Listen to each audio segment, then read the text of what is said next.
Now to this morning's top story: relief for a burden impacting tens of millions of Americans and hundreds of thousands of Nebraskans. Yeah, today President Biden is expected to announce a plan to cancel some student debt for some Americans. His reported plan would help about 45 million borrowers here in Nebraska alone.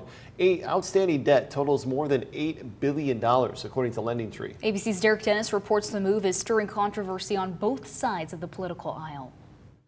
This morning, with the power of the pen, President Biden is expected to wipe out $10,000 worth of student loan debt for millions of Americans. I think every little bit counts. I think a lot of people have much more than that, but I personally think it's a good start, at least, and for a lot of people, it's going to make a big difference. The plan would affect borrowers who currently make less than $125,000 a year. The move could make Biden a hero to some while igniting fierce criticism among opponents. I should have done what everybody else did and not paid. Life is about choices, and life is about sacrifices. Pressure has been mounting on Biden to follow through on his campaign promise to address student loan debt. Talks in Congress have focused on anything from $10,000 worth of relief to $50,000, or even canceling the nation's entire $1.7 trillion student loan tab. Settling on the $10,000 figure is not sitting well with some Biden voters who've demanded more. The NAACP saying, if the rumors are true, we've got a problem.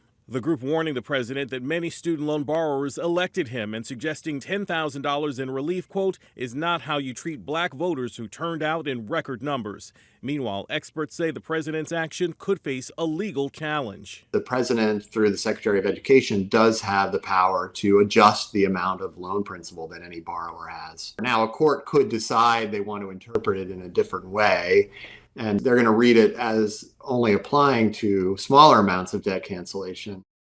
Biden is also expected to extend a pandemic-era pause on federal student loan payments, which is set to expire September 1st. As for canceling debt, some experts warn it could prompt colleges to raise tuition costs.